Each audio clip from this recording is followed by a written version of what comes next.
Okay. All right. I think we're going live here. Um. Yeah. Let's react to the rankings. Um. Here we'll go like this. Or do you guys want me to do? I could do this one. I think. Yeah. This one might be better. Let me check. Like how it looks. Here we'll go like this. Oh, sorry.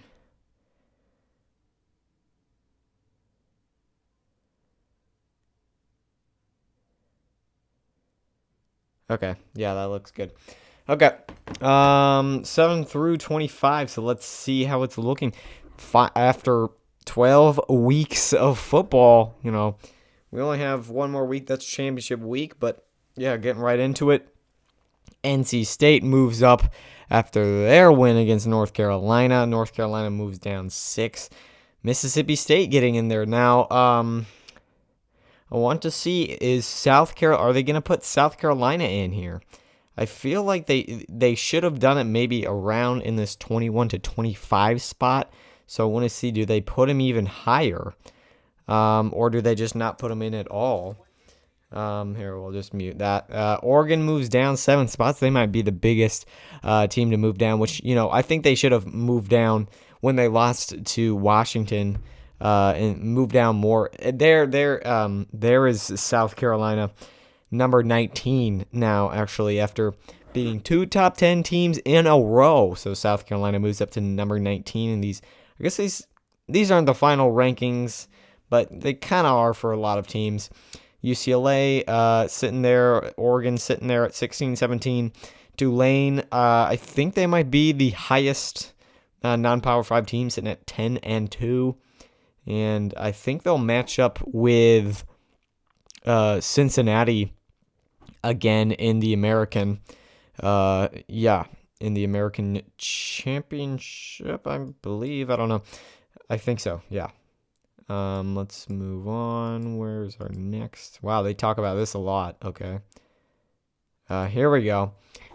So we got LSU moving down 9 spots after their loss to Texas A&M, which is, I think deserved. Oregon State moves up to number 15. They cracked the top 15. And Washington moving up to number 12. And they have Utah just above at number 11. Now, I forget if Utah and Washington played. I'm not sure if they did, actually. But Utah just looking outside in the top 10. Florida State moving up. They definitely have a good bounce back year. And I like how they put Florida State just above LSU because they respect that head-to-head. I like that. That's kind of cheeky from the committee, honestly. Let's go the top 10.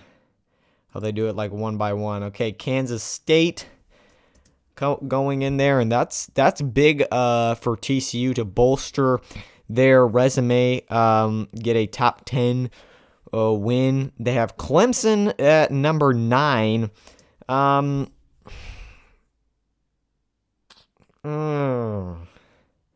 After the loss to South Carolina, granted it was like 1-2 point loss or something, then moving down 1 spot.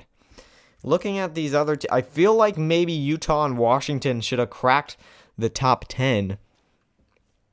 Utah, obviously they did just lose to Oregon, but still, I want to see who else they have in here.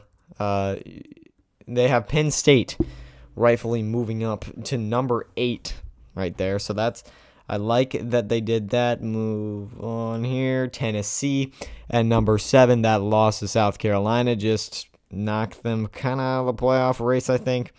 And so that means it's going to come down to Alabama, to Ohio State, and to USC, where they place those teams. It'll be interesting to see. But I do think, why do you have Alabama above Tennessee when you just respected a head-to-head that was like in week 1 or week 2 with LSU and Florida State, but then you're going to have Alabama ahead of Tennessee? Both 2 losses. I get it. Tennessee's losses have looked really bad, but both 2 losses nonetheless, and Tennessee did get the win over Alabama. Just saying. Let's go to 1 through 6 now. Get a T-Mobile ad. I still think that maybe, Alabama might be ranked a little too high, and it kind of seems like the committee kind of just wants to maybe sneak Alabama in there, still trying to get Alabama in there, and Alabama is number 6. This is good news for Ohio State. Good news for Ohio State. Ohio State will most likely be number 5. Both teams don't. Let's move on to number 5. Yep, it is Ohio State. So both teams don't play on championship weekend.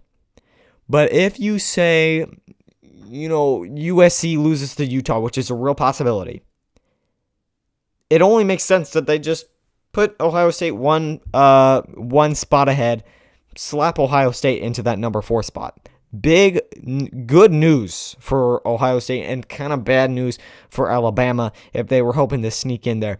The only way I think Alabama gets in is if, you see TCU go down and USC go down. Again, though, TCU would just have 1 loss. So, and for Michigan and for Georgia, even if they lose, they're still going to be in because they're both 12-0. It's the tricky thing is for TCU because the committee really just doesn't respect TCU's strength of schedule that much, and they haven't looked very convincing in all of their wins. Whereas for Georgia, for the most part, and definitely Michigan have looked, very convincing in their wins. So yeah, USC cracks the top 4. All they have to do is beat Utah, which is going to be a tough test. But USC, after their big win against Notre Dame, moves into the top 4, and we could finally see a Pac-12 team in the playoff for the first time in years. TCU, is number 3. They move up a spot. And then we'll probably see Michigan, most likely. Michigan and Georgia. Now, one thing I will say, you could make the argument that Michigan should be number 1 just because of how dominant they've looked. They blew out Ohio State. They handled Penn State. And Georgia, they've kind of struggled along here and there for some of the games, struggled against like a Kent State, things like that. But I think the committee is just respecting Georgia, and we know what Georgia is. And definitely to me, Georgia and Michigan are definitely the top 2 teams. Other than that, Alabama's got the slightest chance, which I think it really should be maybe Tennessee that has the slightest chance, just because, Tennessee is also 10-2, and they have the win over Alabama, but that's neither really here nor there. Again, my predictions, I think it will turn out exactly how they have it right here. And this would be the easiest part for the committee. For the committee, they just want these 4 teams to win, and they can just be like, okay, yeah, we had it from the end of week 13. Now, what if chaos ensues? What if USC loses? Let's just play, devil's advocate. What if USC and TCU lose? USC is not getting into the playoff if they lose. I think that's for sure. If TCU loses, that's when it gets a little interesting.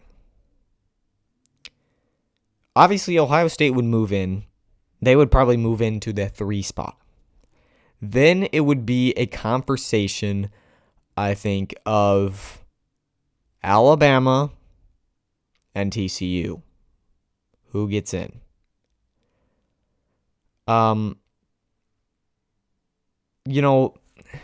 Alabama's 2 losses have been a combined 4 points. Let's give them that. But on the other hand, who is Alabama really beaten? They beat Ole Miss, did we see Ole Miss in the top 25? I'm not sure if we actually did. They might have been kicked out. What other real notable wins do they have? They lost to LSU and they lost to Tennessee, who are both behind them. I still kind of think Tennessee should be ahead of Alabama, but that's neither here nor there. What are really their notable wins? So I think the committee by showing me Alabama here, they kind of want to maybe sneak Alabama in, but it will be very interesting if USC and TCU go down. Another thing you could bring up is, what if just TCU loses? Then what happens? I think you have USC moving up to play Michigan at the number 3 spot. And then it would be kind of a conversation between TCU, Ohio State, and Alabama.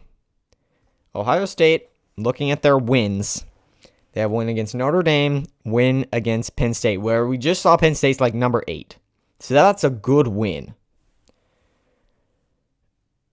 TCU, the Big 12 has been kind of a weak conference. They kind of, got by Texas, who's, who else is ranked in the Big 12? I'm trying to just think off the top of my head.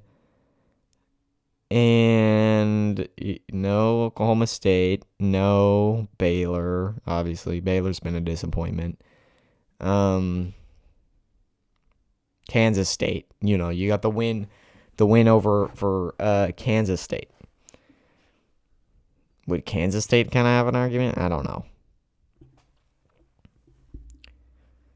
They'd have a win over Kansas State and a loss to Kansas State, which was a top 10 team. But I think the committee might put Ohio State in this scenario that just TCU loses out of the top 4. I think they might put Ohio State, because look, they're both not conference champions, and Ohio State has got a better win against a Penn State than a win against Kansas State, if you look at it. And Ohio State has dominated their other games. Yes, they did get dominated by Michigan, but I think the committee would put Ohio State in.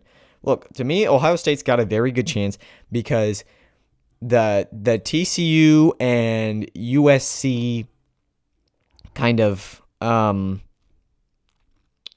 championship games, Pac-12 and Big 12, those are going to be tough. Utah is obviously beat USC, and Kansas State, they're pretty good this year.